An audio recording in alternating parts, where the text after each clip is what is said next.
তোমার জান, তোমার মাল, তোমার আমল। তিন জায়গায় ব্যবহার হয়। জান তো যেতে পারে কি কারণে? জানের বিনিময় কেন জান্নাত পাইতে পারি?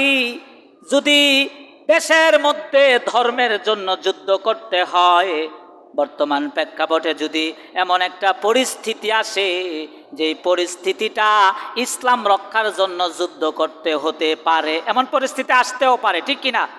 আসতে পারে না? জান্নাত ইসলাম রক্ষা করার জন্য যদি যুদ্ধ করতে হয়, তাহলে আমরা কি পিছিয়ে যাব না সামনে থাকবো? সামনে থাকবো। কেননা ইসলাম রক্ষা করার জন্য আমাদের জীবনটাও যদি দিতে হয়, তাহলে এটা কি আমাদের জন্য দুর্ভাগ্য না সৌভাগ্য? কথা বলেন, দুর্ভাগ্য না সৌভাগ্য? সৌভাগ্য। আমাদের জীবনের বিনিময়ে যদি ইসলামটা প্রতিষ্ঠিত হয়, এতে কি আমাদের লাভ না লস? কিও কথা বলেন না কেন? আপনারা শুনেন না? তো শুনলে চুপ করে বসে রয়েছেন কেন? কবরের লোকগুলোর প্রশ্ন করছি নাকি? প্রশ্ন আপনাদেরকে করতেছি।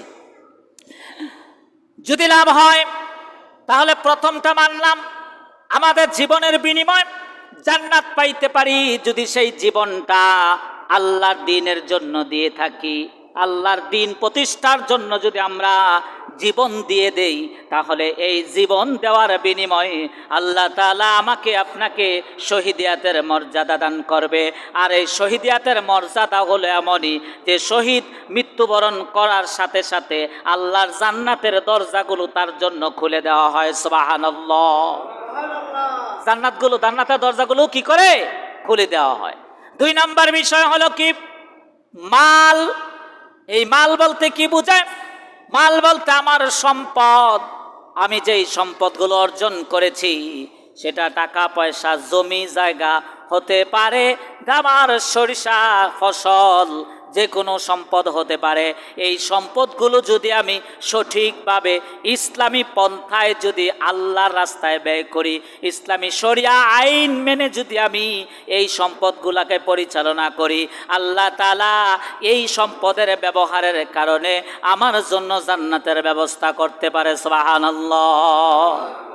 সেটা হলো কি? সম্পদ কিভাবে ব্যয় করব, এটা জানার দরকার আছে না নাই? সম্পদ ব্যয় করার 2টা পন্থা।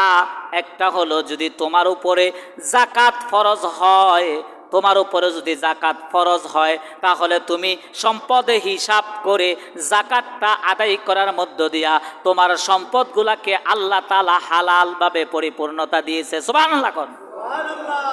সম্পদের যাকাত আদায় করলে 3টা সুবিধা পাবে বান্দা। কয়টা? 3টা। 1 নম্বর সুবিধা হলো, তার সম্পদগুলো আল্লাহর দেওয়া সিস্টেমের মধ্যে ঢুকে গেল। তার সম্পদগুলো আল্লাহ তাআলা সমস্ত দুর্ঘটনা থেকে, সমস্ত চোরাই থেকে, সমস্ত ছিনতাই থেকে, সমস্ত খারাপি থেকে তার সম্পদগুলো আল্লাহ তাআলা নিজে হেফাজত করার দায়িত্ব নিয়েছে যাকাত আদায়ের মধ্য দিয়া। বলুন সুবহানাল্লাহ। যাকাত আদায় করলে সম্পদের নিরাপত্তা বৃদ্ধি হয়। আর এই সম্পদের নিরাপত্তা দেন কে? আল্লাহ। আল্লাহ তাআলা ওয়াদা করেছেন। 2 নম্বর সুবিধা হচ্ছে, আপনার সম্পদগুলো হালাল হয়ে গেল। সুবহানাল্লাহ বলেন না? যাকাতের মধ্যে দিয়ে কি হয়েছে? সম্পদগুলো হালাল হয়ে গেল, সম্পদের মধ্যে আর কোনো ভেজাল থাকলো না। 3 নম্বর বিষয় হচ্ছে, এই সম্পদগুলো হারাবে না, এই সম্পদগুলো আপনার থেকে যাবে, এই সম্পদ নষ্ট করতে পারবে না। যত দুষ্ট চক্র আসুক, যত শয়তানি আসুক, সমস্ত শয়তানের শ্রমগুলো শেষ হয়ে যাবে, কিন্তু আপনার সম্পদগুলো আল্লাহর আমানত থেকে কেউ খেয়ানত করার যোগ্যতা রাখে না। সুবহানাল্লাহ করছেন। তাহলে যাকাত আদায় করা লাভ না লস? কেউ যাকাত আদায় করা লাভ না লস? লাভ। কিন্তু আমরা তো করবো না। 3 নম্বর বিষয়টা হচ্ছে কি? আমল। কি ভাই? আমল। 3 নম্বর বিষয়টা হচ্ছে আমল। এই আমলটা কি? এই আমল হচ্ছে অনেকগুলো জিনিস। এই আমল হচ্ছে রোজা, নামাজ, হজ এবং আরো দান সদকা হতে পারে, কারো উপকার করা, কারো কারো কারো পরামর্শ, কাউকে ভালো পরামর্শ দেওয়া, নামাজ আদায় করা, হজ করা, যাকাত দেওয়া আল্লাহ তাআলার হুকুম, ফরজ রোজা রাখা, 5 ওয়াক্ত সালাত জামাতের সাথে আদায় করা। যদি কোনো বান্দা খাস নিয়তে আল্লাহ তাআলার এই হুকুমগুলো মেনে চলে, আল্লাহ তাআলা আমাদেরকে এই ব্যাপারে সূরাতুল আসরের ভিতরে বলতেছেন, দেখুন, ইন্নাল ইনসানা লাফি খুসর, নিশ্চয় তারা ব্যতীত সবাই ক্ষতিগ্রস্ত, ইল্লাল্লাযীনা আমানু ওয়া আমিলুস সালিহাতি ওয়া তাওয়াসাউ বিল হাক্কি ওয়া তাওয়াসাউ বিস সাবর। সুবহানাল্লাহ। তারা কারা? ইল্লাল্লাযীনা, যারা আল্লাহর হুকুম মানছে, যারা আল্লাহর দ্বীন মেনে চলেছে, আমানু ওয়া আমিলুস সালিহাতি, যারা সত্যের পথে থেকেছে, সত্য কথা বলেছে, সত্যবাদীদের পথে থেকেছে, আল্লাহ তাআলা তাদের বিষয়ে বলেছেন তারা ব্যতীত বাকি সকল মানুষগুলো ক্ষতির মধ্যে পড়ে আছে। তারা কারা?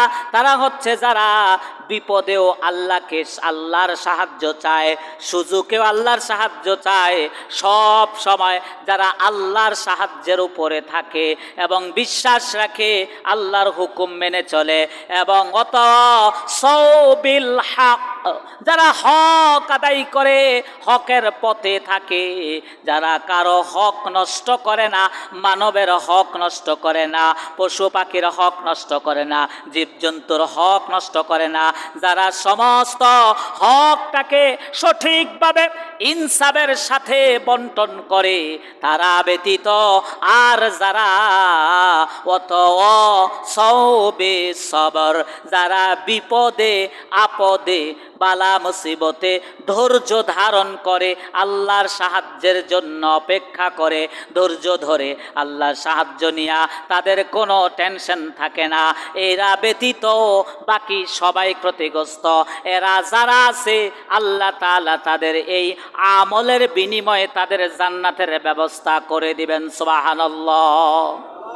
তাহলে 3টা বিষয় বুঝলাম আমরা। এই আয়াতে কয়টা বিষয় বলছে? 3টা বিষয় বলছে। 3টা বিষয়ে 3টা পন্থায় একজন মানুষ জান্নাত পাইতে পারে। কয়টা পন্থায়? 3টা পন্থায়। এক, তার জানের বিনিময়ে জান্নাত পাওয়া সম্ভব যদি সেই জানটা আল্লাহর দ্বীনের জন্য ব্যয় হয়। ঠিক কিনা ভাই? 2 নাম্বার বিষয় হচ্ছে কি, তার মাল, এই মালগুলা যদি শরীয়তের আইন অনুসারে, শরীয়তের সিস্টেম অনুসারে যদি কোনো বান্দা তার মাল পরিচালনা করে, সম্পদ পরিচালনা করে, এই সম্পদের হক, যাদের হক তাদের হকটা তাদেরকে বুঝিয়ে দেয়। যেমন বাবা ছেলেদেরকে সম্পদের হক বুঝাই দেয়, কিন্তু মেয়ের বেলা বলে, মা তোমার জন্য দোয়া, বলেনি? তোমার জন্য কি? দোয়া। মেয়েদেরকে দেয়, দোয়া দেয়, মেয়েদেরকে দোয়া দেয়, আর ছেলেদেরকে সম্পদ দেয়। বুঝতে পেরেছেন আমাদের সমাজের ইনসাফ? ইনি আবার 5 ওয়াক্ত নামাজি, ইনি আবার হাজী সাহেব, তিনি আবার আল্লাহর ঘর তাওয়াফ করে, আল্লাহকে বলে, আল্লাহ আমি আমার সন্তানদেরকে সম্পদ দিয়েছি। কত বড় মিথ্যে কথা! মেয়েকে ঠকাইছে, মেয়েকে দোয়া দেয়, মেয়ের সম্পদের